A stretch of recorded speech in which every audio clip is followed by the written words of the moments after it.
Hello, everyone. My name is Sarafi, and I'm happy to meet you all. And today, I'm going to be doing a bit of a different video. No games today, kind of. Instead, we're going to be doing some media review. So I'm going to be talking to you guys about the TV show Arcane, which was produced by Riot Games, kind of like a League of Legends TV series. The first season has been out for a while. Second season is starting, I think, in November. Yeah, Arcane returns for the final season in November. Yeah. Okay. So they're halfway done with the story. It's been pretty interesting so far, and I want to go ahead and give my thoughts, my opinions, and my take on everything. Let's get started with the idea. So, essentially, Arcane seems to be an attempt to tell the origin stories of every Piltover and Zon character at the same time, which is interesting. Definitely feels like there's a lot going on, and that there's not a lot of time given to any specific concept except Jinx and Vi. Which is fine. Jinx and Vi and Jace are really the main focus of the series. The other characters are all there, and some of them are pretty good. And for the most part, I enjoyed the series. But of course, this is not a standalone product. It is an adaptation of an existing IP, and therefore you have existing characters who have roles to play. So, first I'm going to give my thoughts on Arcane as a series, and then I'm going to give my thoughts on each of the characters who are champions, and then a couple of the important members of the cast that aren't champions.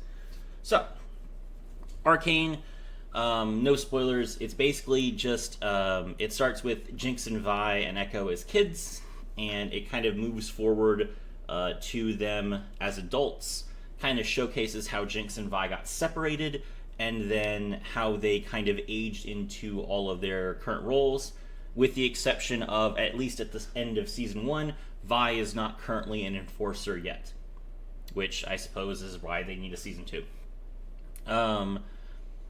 But yeah, so, do I think it's good? I did. I do enjoy Arcane. I really enjoyed it. It was fun. It was 9 episodes. It's available on Netflix, and I thought that it was entertaining. I thought the visuals were really good. I liked the music. Of course, I'm a big fan of Imagine Dragons, and Riot, pulls Imagine Dragons for a lot of their content. So, always happy to hear some Riot music. And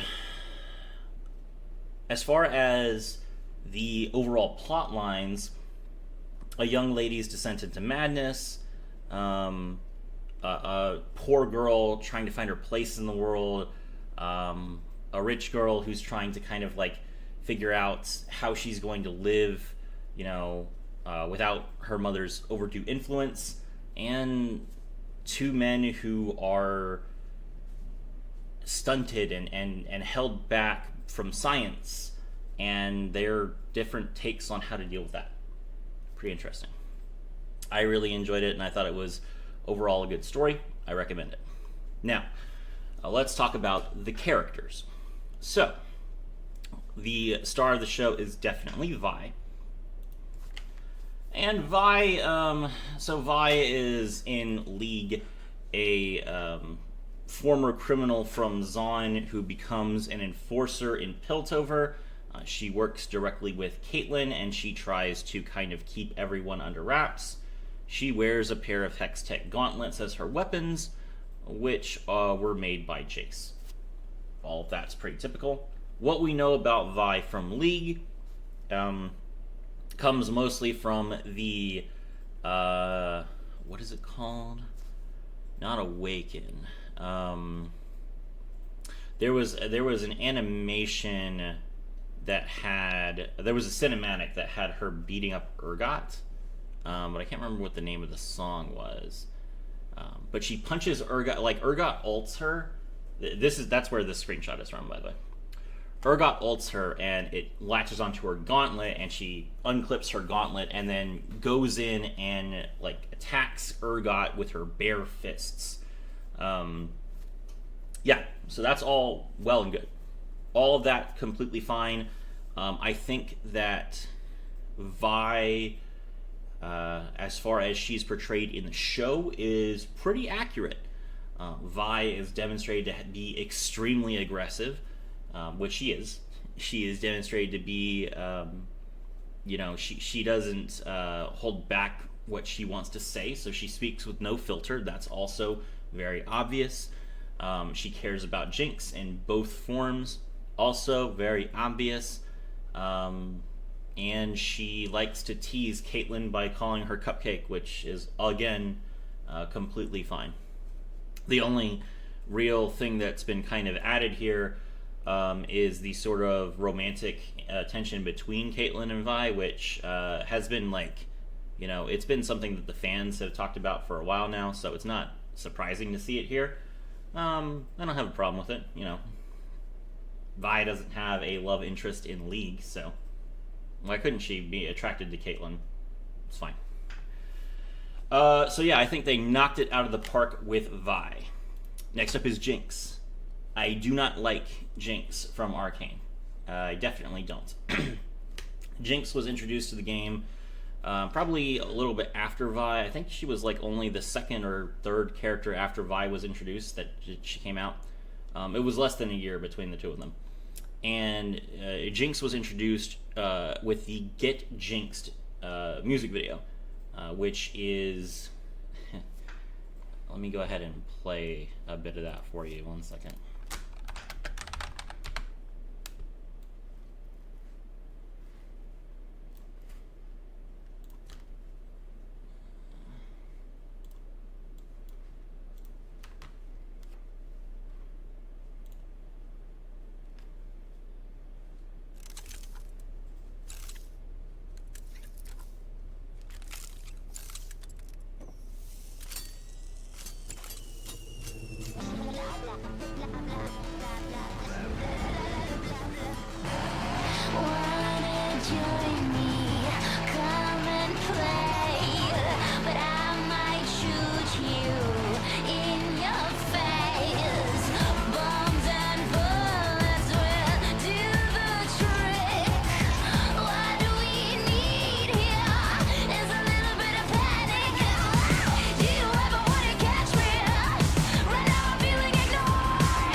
So here, within the first minute, every single screenshot, every single time that you can freeze on Jinx's face, she has a smile.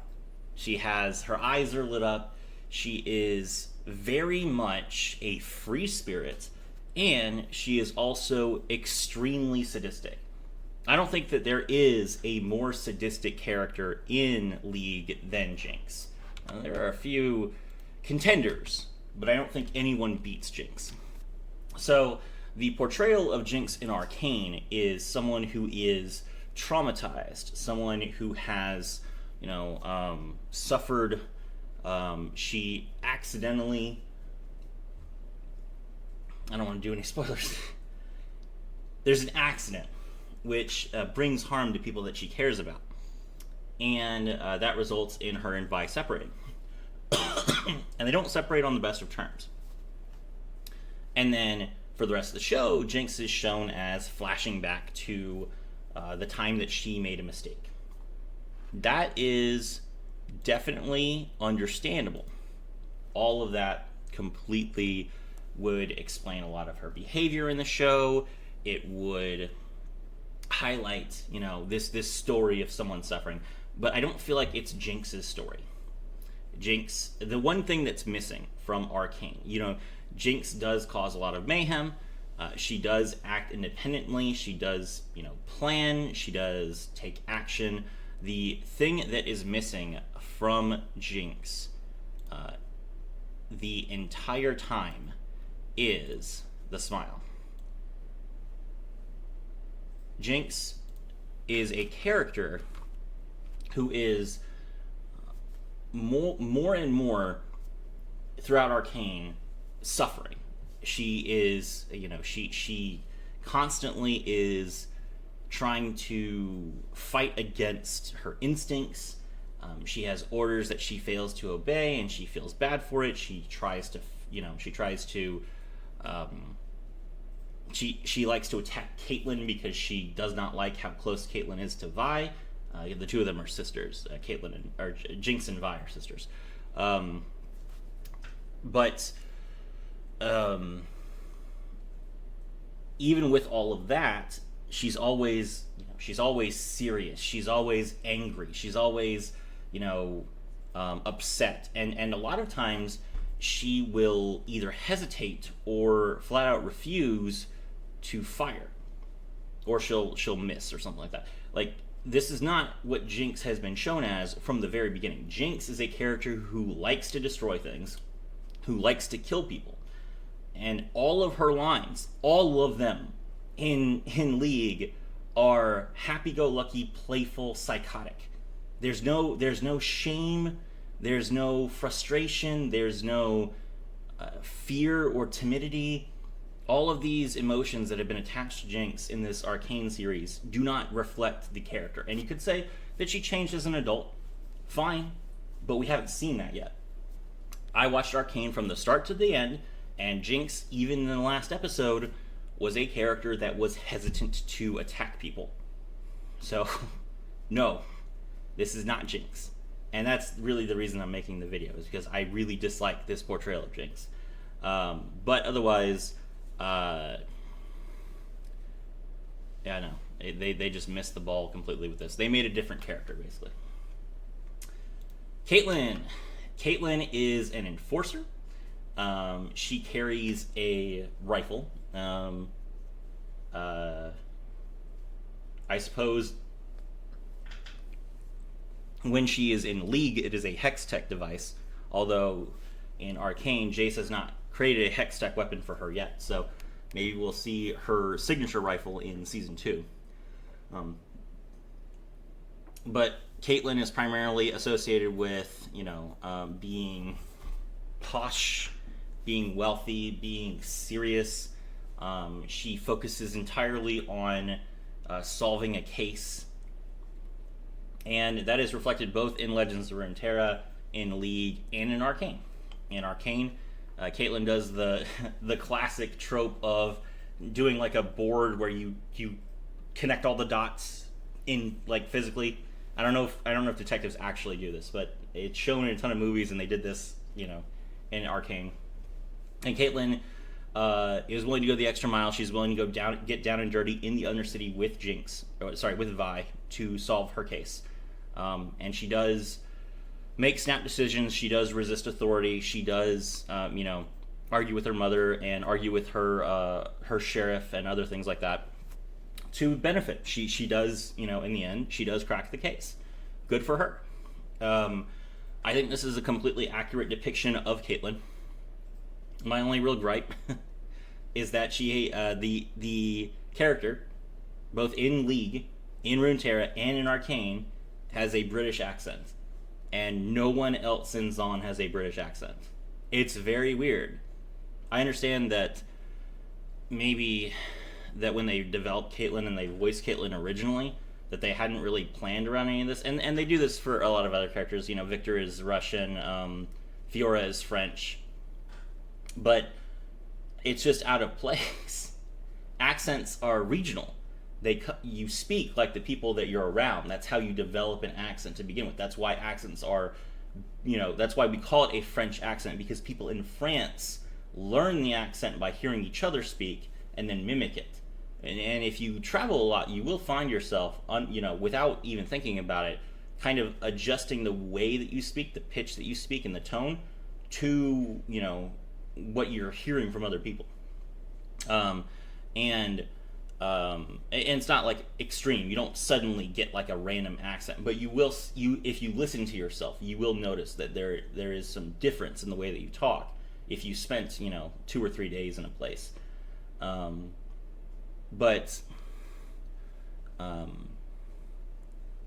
and this applies to Victor as well. Victor also has an accent that is completely out of place, and they're the only two.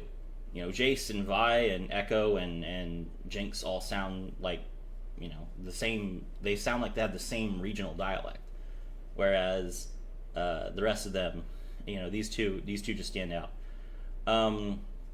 Little gripe. I mean, and it's not Arcane's fault. It's just that Arcane's medium makes it way more obvious that this is a problem. In League, we don't see the characters walking around, talking to each other in Piltover. We see them on the Summoner's Rift. Same thing with Legends of Runeterra. They gave Caitlyn's deck all the same accent as her, which is even weirder, because in Arcane they show the other enforcers and they don't speak with an accent at all. They make fun of Caitlyn. So it's actually kind of weird how Legends of Runeterra decided, okay, well, it's kind of weird that Caitlyn has this accent, so we're gonna make units that have a British accent, and those units get played in Vi's deck as well. So it sounds weird when you play them with Vi, because they have an accent that Vi doesn't. But there's nothing like that in Arcane, so it's just I've spent too much time on this, but that's bothering me. Anyway, good character. She is showcased as being an excellent shot. Doesn't really. It takes I think 5 episodes for us to actually see Caitlyn use a gun, which is weird because that's her primary defining feature. But I guess they're trying to show the characters as in slice of life as opposed to fighting all the time, which is I don't know. That's all they're associated with in the game. So yeah. Next up, we have Jace. What can I say about Jace? Jace is showcased as being Heimerdinger's student. He is partners with Victor, and from the very start of this season, he is experimenting with Hex Tech and trying to figure out a way to create magic. That's what the Arcane is. The Arcane in the name is Jace's attempt to mimic natural magic with technology, which he calls Hex Tech. And of course, in Piltover and Zon, there's it was a city established by Heimerdinger to kind of escape magic after he saw magic destroy the world. So, and they touch on that in the show. So, there's a lot of conflict between Jace and Heimerdinger and Victor for different reasons. Jace kind of has this dual influence. He listens to Heimerdinger some of the time and thinks, okay, progress is important, but I can't do anything that's not safe for people. But he also listens to Victor and says, your goal is to help people. Why would you not, pursue something that can help people? And so Jace kind of walks a middle ground where he develops Hex Tech technology. He gets it accepted even though he's told not to, and he makes it, work throughout the city of Piltover. His big creation is a Hex Gate, which is it's like a big structure that allows an airship to travel basically at the speed of light. Which there's a time skip, and after the time skip, basically Jace has renovated all trade and revolutionized all trade in Piltover, which is great. All this seems completely fair. Jace is demonstrated as being from a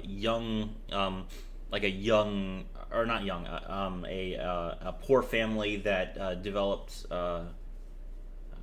tools, and therefore that's why he chooses to make a hammer for himself as a weapon, and also why he's strong enough to wield it. All that makes sense.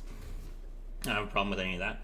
And they put a lot of effort into developing Jace's character and showcasing the decisions he makes, why he makes them, and the struggles that he makes to make them.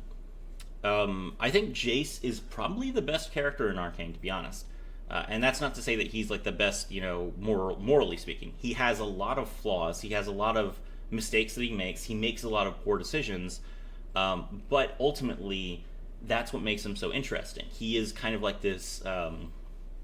He's kind of a character that wants to do the right thing, but he's being pulled on all sides as to what the right thing actually is. At the end of the season, he does decide to make hex tech weapons, like his own hammer, and the gauntlets that Vi uses. And that causes problems for him. And he gets a taste of what a combat situation would look like, being from, a family and a city that is largely absent of violence, at least in Piltover, not in Zaun. And it shocks him, and it destabilizes him. And he's certainly no hero, like a champion, like he is in League. Someone who's used to fighting and who's used to violence. So he still has ways to go to grow as a person, but that's even better. I'm looking forward to, in Season 2, seeing how Jace changes from someone who's scared of fighting to someone who is willing to stand up for what he believes in, even if it means bringing a hammer down on someone's face. 10 out of 10 for Jace. Okay, Echo. Echo, to be honest, I was surprised at how little screen time Echo got. So they showcased Echo as, a character who is in a gang and who is taking his own actions, but they leave him, masked. They don't reveal who he is until, late in the season. And even in the early series, before the time skip, we didn't see too much of Echo, didn't get too much of his motivations or his backstory for when he was a kid. So, what I did see of Echo was pretty cool.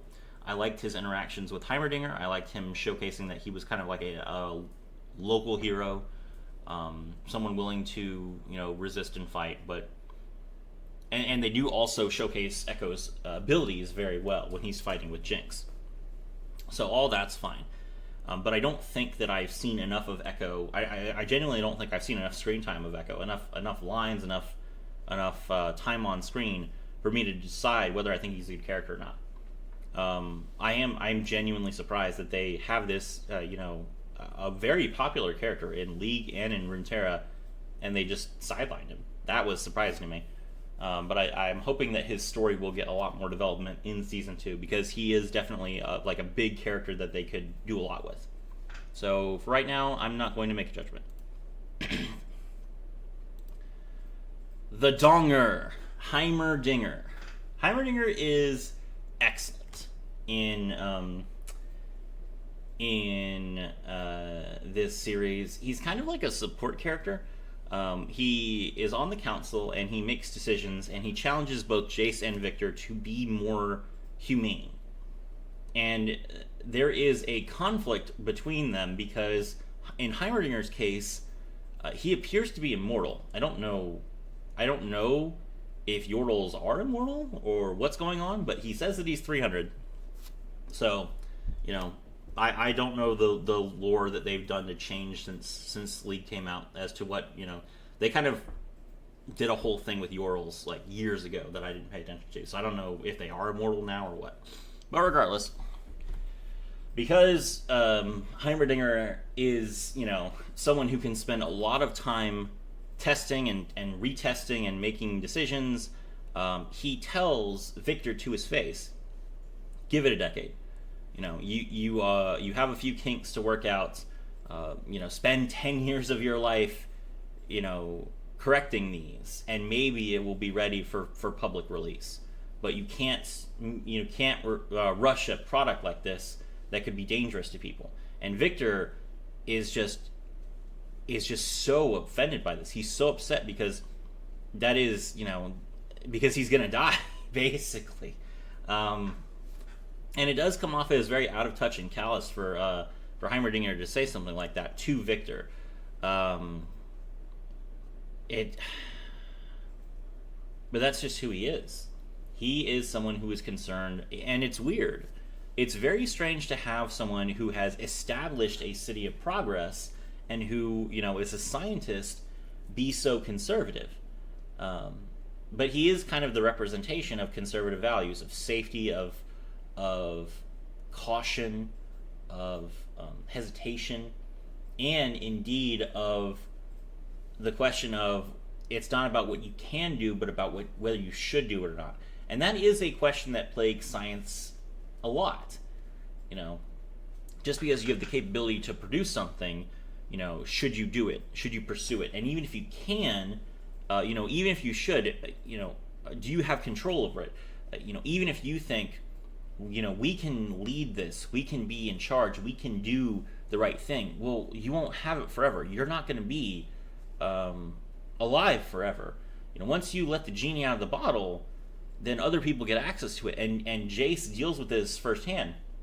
He creates Hextech after Heimerdinger tells him not to, and then people get a hold of it, and then they can use it for other things and cause more problems. And that is on Jace, ultimately. And that's Heimerdinger's point. I think Heimerdinger is an excellent addition to the cast.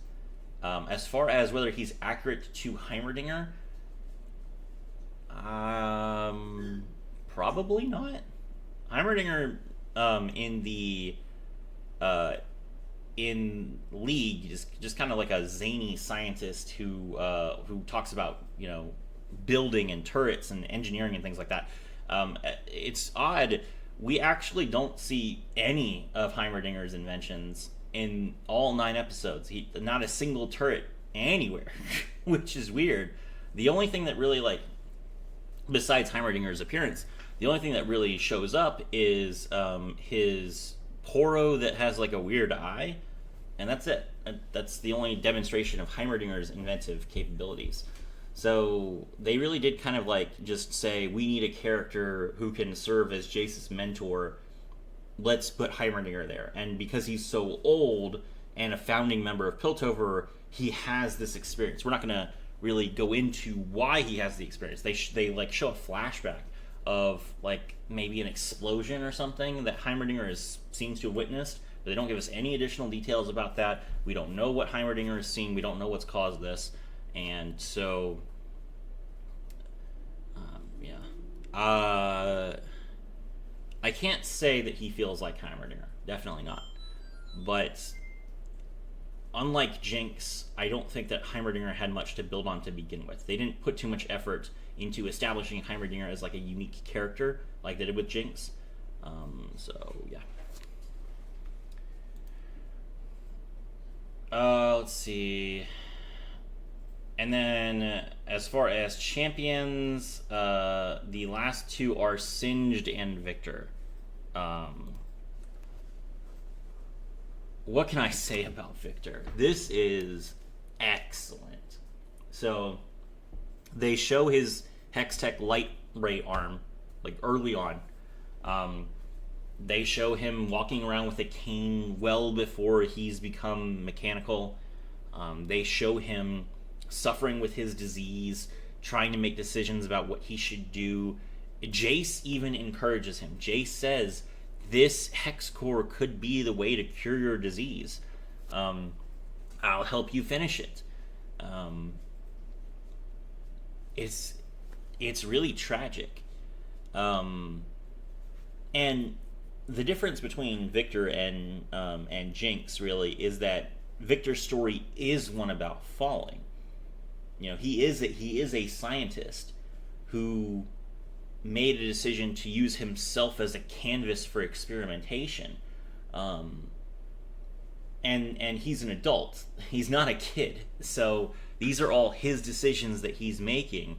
And unlike with Jinx, who kind of she's in an accident and then she's mistreated by others, Victor is an adult, so the show gives him agency, and he struggles with his decisions, and he is going to fall, absolutely.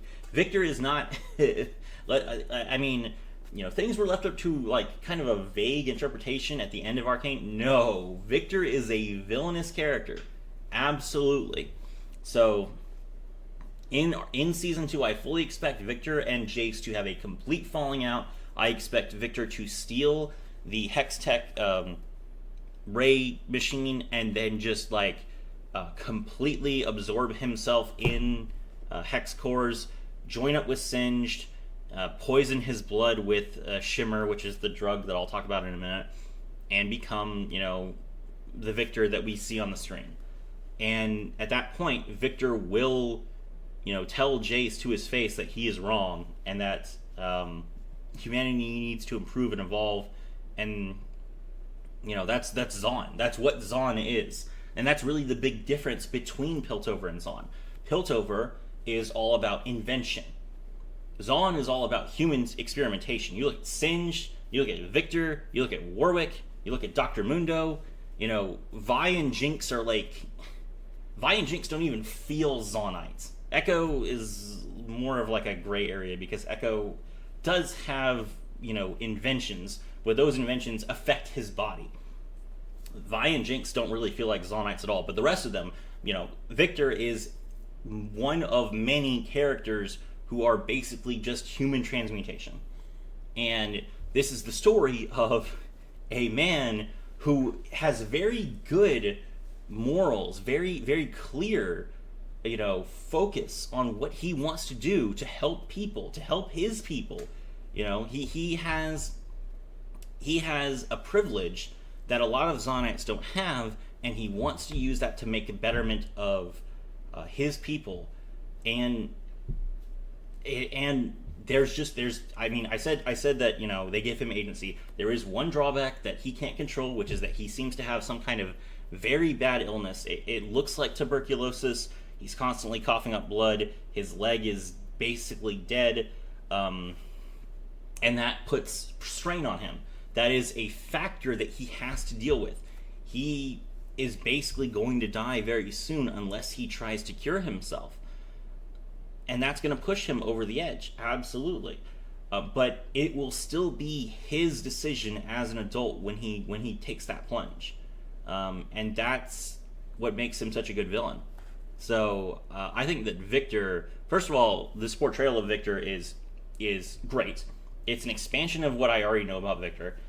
It showcases him in, Victor is a character that heavily benefits from being showcased before he became who he was, because there's a physical transformation. Vi just walks around with hex gauntlets. She's a human. Jinx, Jinx being traumatized, sure, that tells a story. But I mean, Jace and Vi and Caitlyn are just people.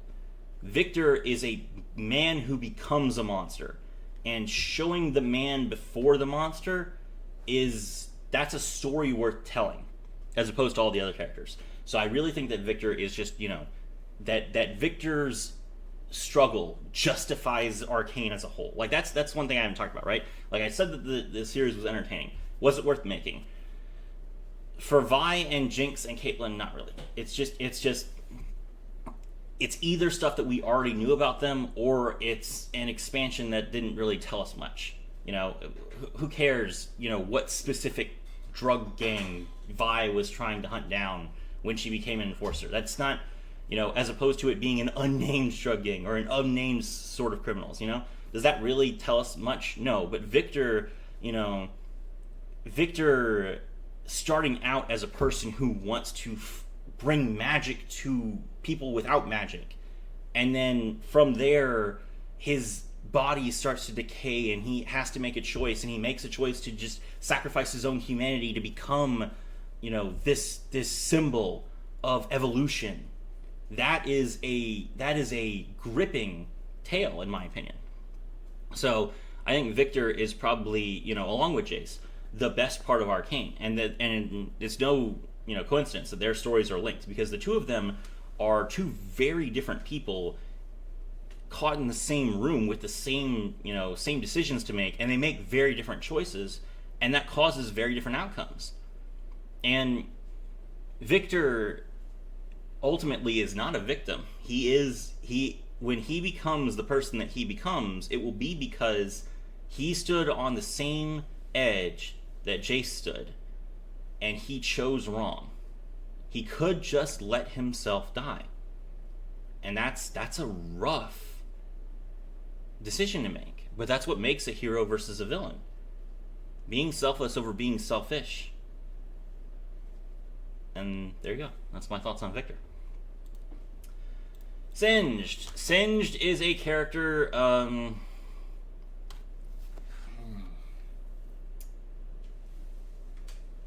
Singed is a character who, just like Echo, I don't feel like got enough screen time in the first season.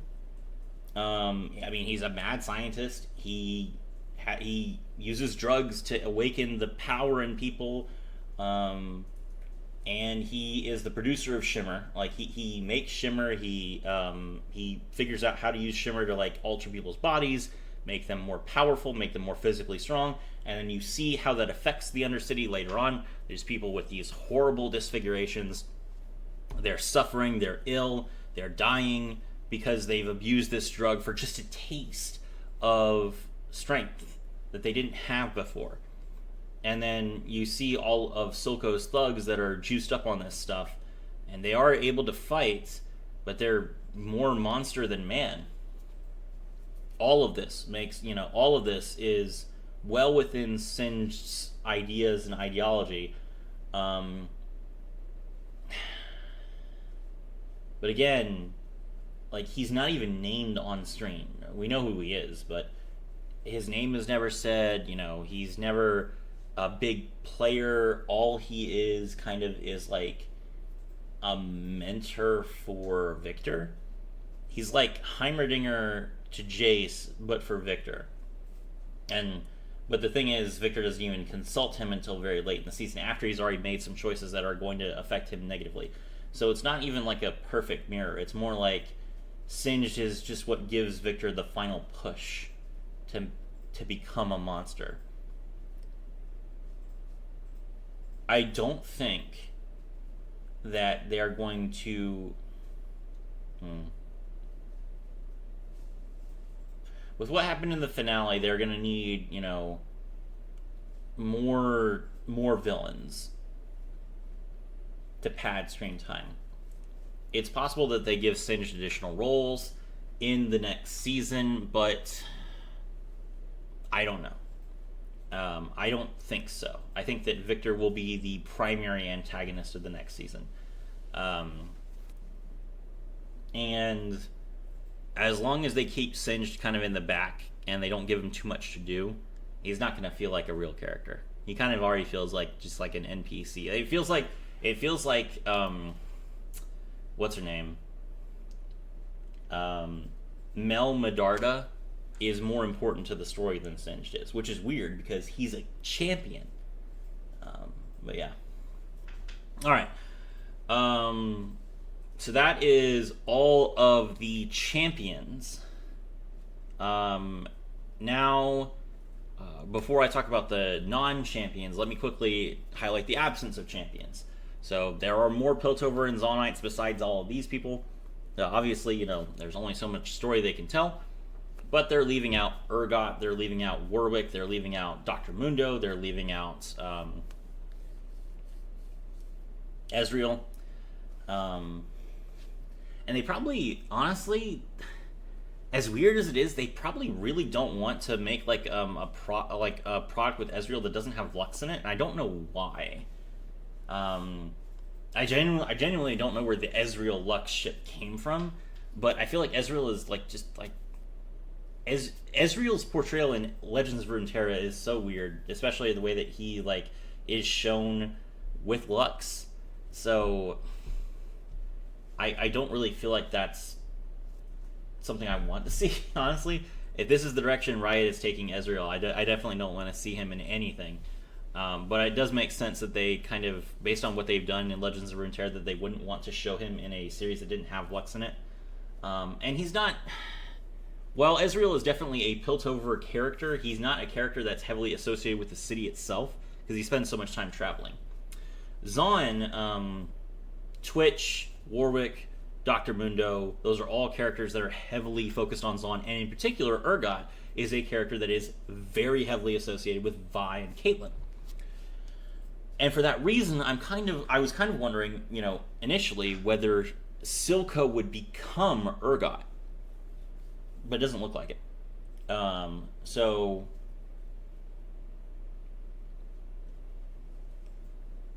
it's possible that Urgot is going to be like a character that emerges as a main player in season 2, because we need more villains. And again, Urgot is a character that is very closely associated with Vi and Caitlyn. The problem is he's not tied to Jinx in any way. But Vi and Caitlyn need something to do besides hunting Jinx for all 9 episodes of the next season.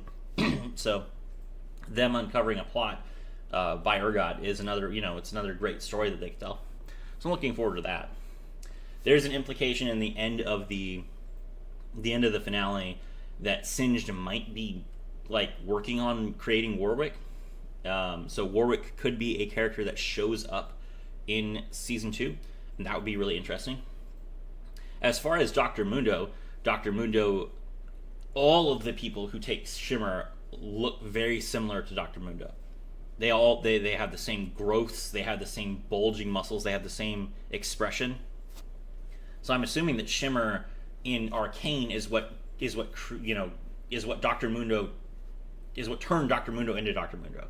So I don't know what they want to do. They have like 8 Mundos running around, So one of them has got to be the Mundo at some point, but there hasn't really been any sort of like character build up for that. I would like to see Dr. Mundo in this series, but I don't know what he could add to it really. And as far as Twitch, Twitch would be an interesting like counterpart to Heimerdinger, having other Yordles in the. Is Twitch a Yordle? Actually, hold on, let me think. Is Twitch a Yordle?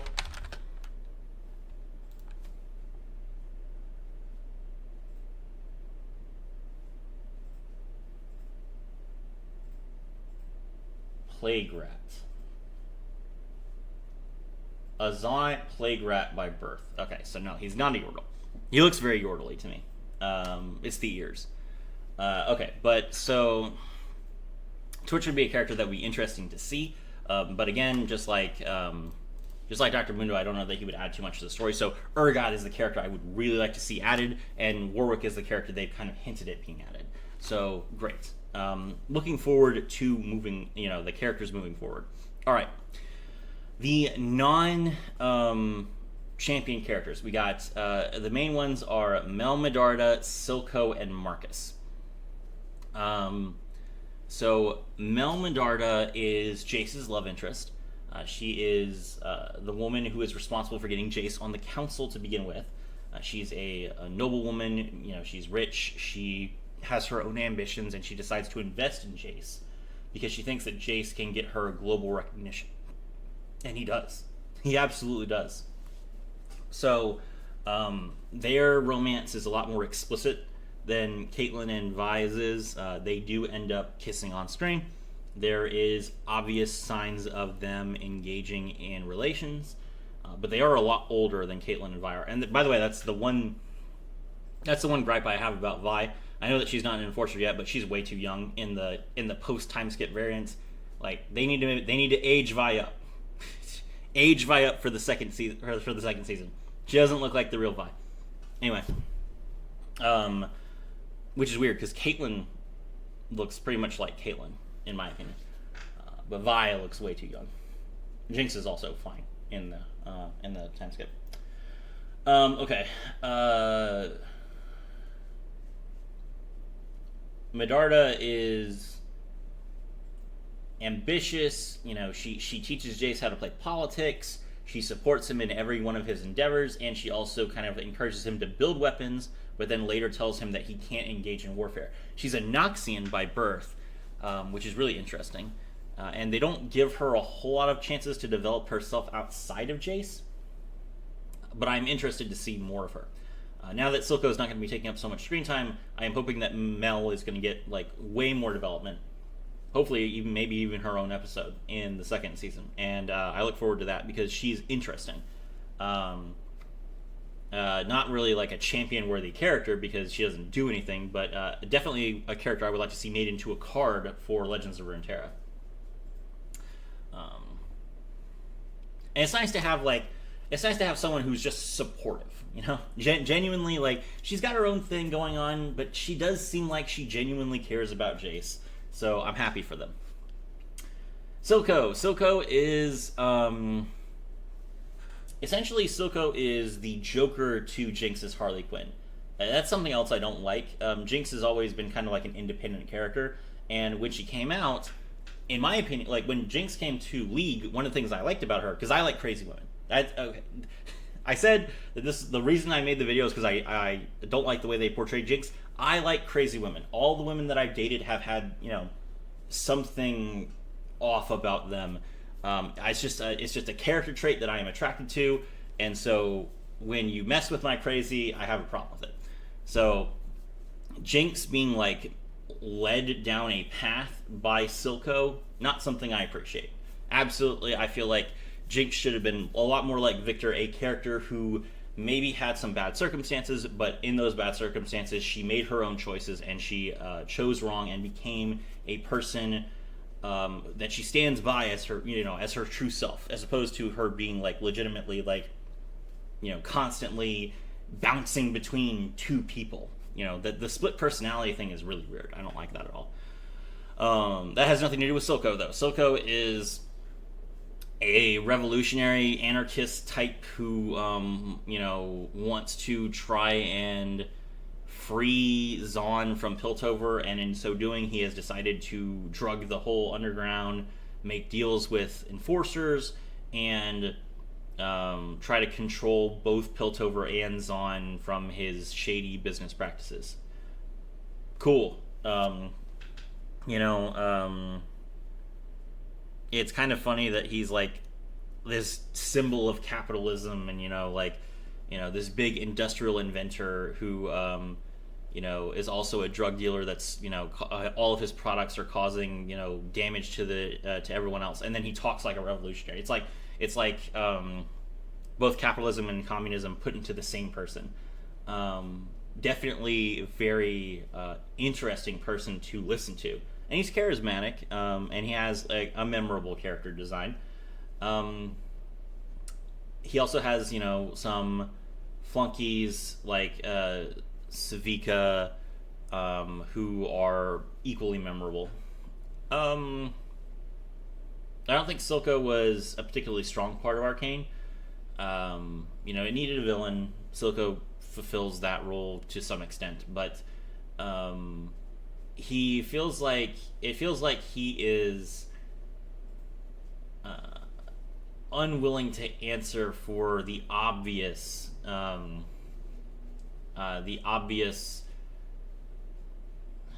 contradiction, right? If he really cares about Zaunites, why is he drugging them? Why is he infecting them? Why is he spreading Shimmer when he knows it causes problems? Why is he injecting into everybody? You know, why hasn't he made things better for Zaun?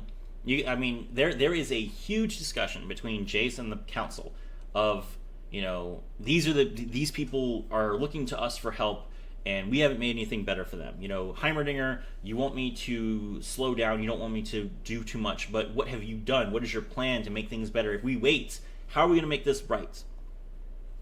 None of that happens on Silco's side. He says repeatedly, you know, we don't want to go back to the way things were, because the way things were was terrible. Well, the way things are isn't much better. I'm sorry. So the fact that no one to his face tells him, you are not improving this city, you know, we want food, we want resources, we want jobs. No one tells him that. No, there's no legitimate, like, everyone hates Silco. Everyone thinks that what Silco is doing is a problem. But when push comes to shove, the problem that they raise to his face is like the crimes that he's committed, and I understand that that's like a bigger thing, but there's not like it just doesn't feel like a real interaction. There's too much that's left unsaid. There are too many problems that Silco fails to address that, you know, for his power to be legitimate, in my opinion. A person who becomes like a folk hero or someone to be respected is someone who actually can address concerns. You can be a demigod, but you have to actually show some progress for people to take you seriously. And I don't think that's realistic in what Silco did. But I mean, it's a TV show, so whatever.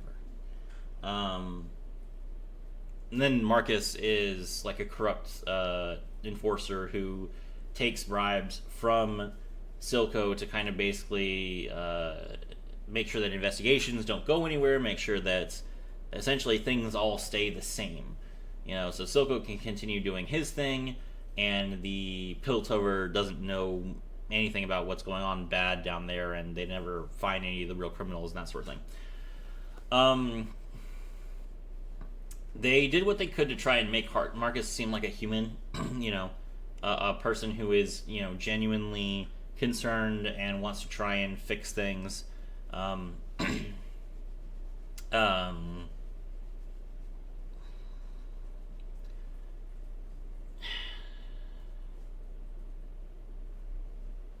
Every decision that he makes is a decision that I would probably have made in his place if I was the person in his position. So I can't fault him for anything that he does. But he didn't need to be in the position that he was in to begin with. I don't think things were that bad in Zaun before Silco took over that he needed to kind of like keep the peace the way that he did. So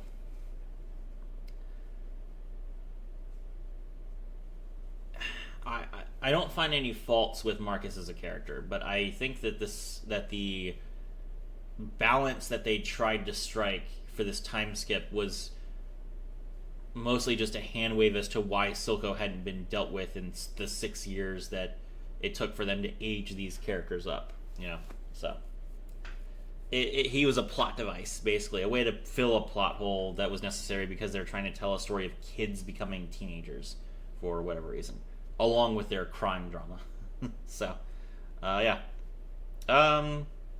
That is all of the characters that are important. Yeah. That's my review of Arcane. Once Season 2 comes out, I'll revisit it. My name is Serafi, and I was thrilled to have all of you with me.